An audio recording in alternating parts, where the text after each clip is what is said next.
students. In today's class, we are going to take chapter 14th of class 12, that is biomolecules. And the topic which we are going to deal today is carbohydrates. So first we will start with what are carbohydrates and its classification.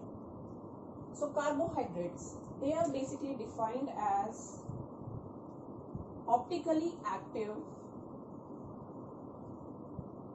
polyhydroxy aldehydes or ketones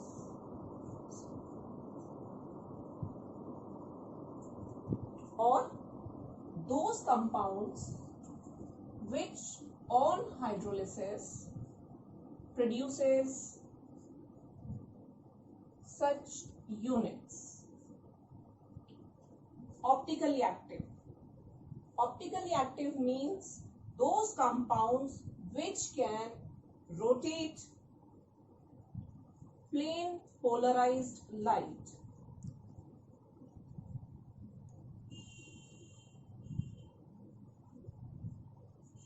If the compounds are aldehyde or ketones, it means in those compounds the primary functional group is either an aldehyde or a ketone.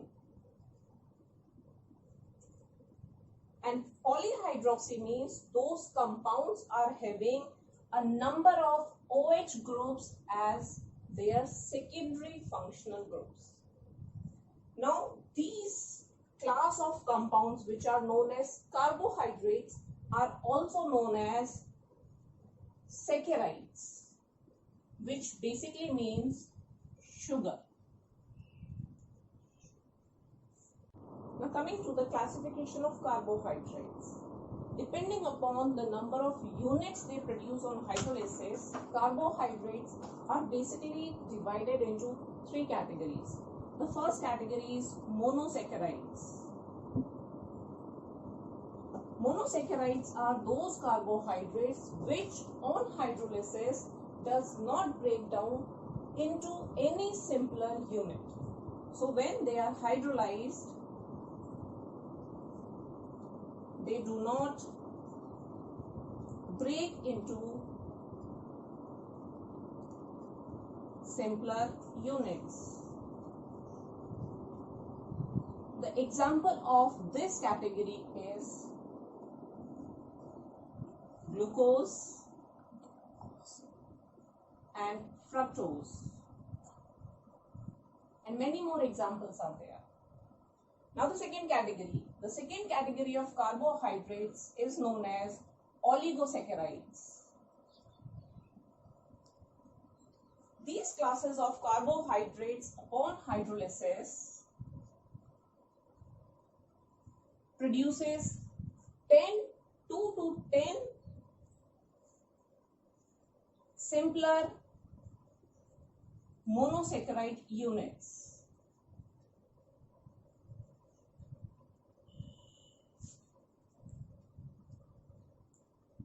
Example of this category is sucrose, maltose. Now the third category, in the last one. The third category of carbohydrates is polysaccharides.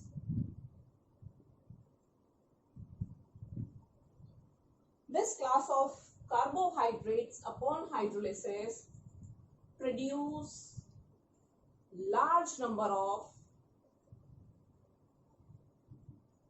monosaccharide units.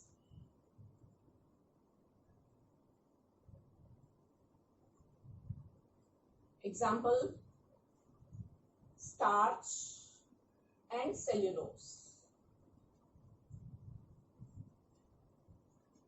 Continuing with the classification, monosaccharides are then classified on the basis of type of functional group,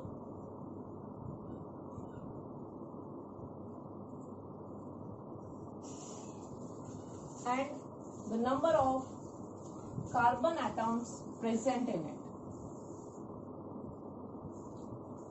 Now, type of functional group.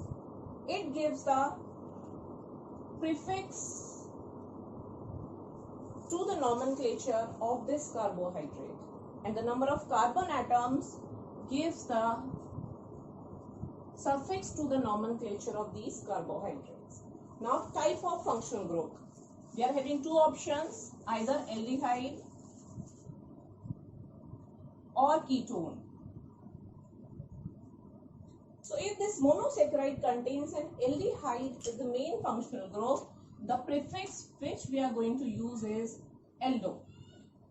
But if this monosaccharide unit contains ketone as the main functional group, then the prefix we are going to use is keto. Similarly, the number of carbon atoms which decides the suffix. If 3 carbon atoms are present, the suffix which we are going to use is triose. If 4 carbon atoms, tetrose. 5 carbon atoms, pentose, and so on. So, if we are having a monosaccharide which contains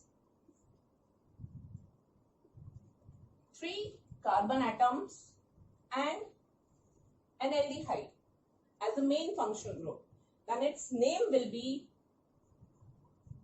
aldotriose.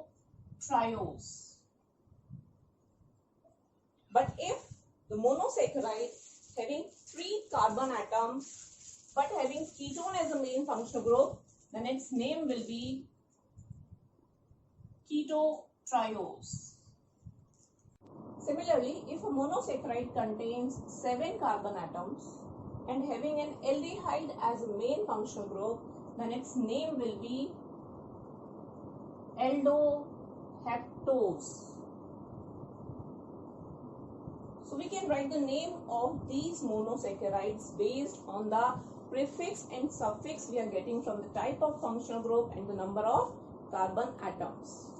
There is one more classification of carbohydrates. Carbohydrates are classified into 2 categories depending upon their response towards Swelling's test and Tollens test. So on that basis, carbohydrates are classified into reducing sugars and non-reducing sugars.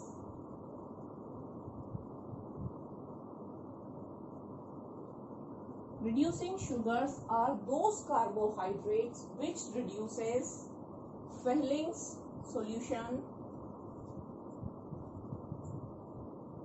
as well as Tollens solution.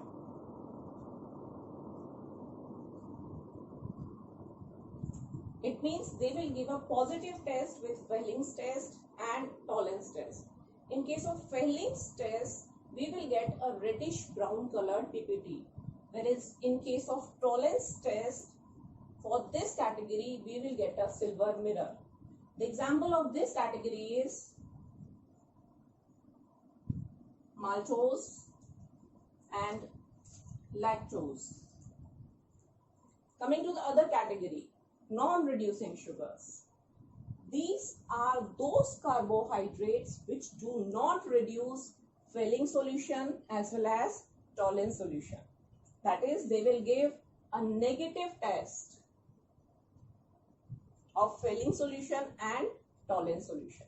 The example for this category is sucrose. So student, that's all for this class. I hope you understand what are carbohydrates and their 2 types of classification.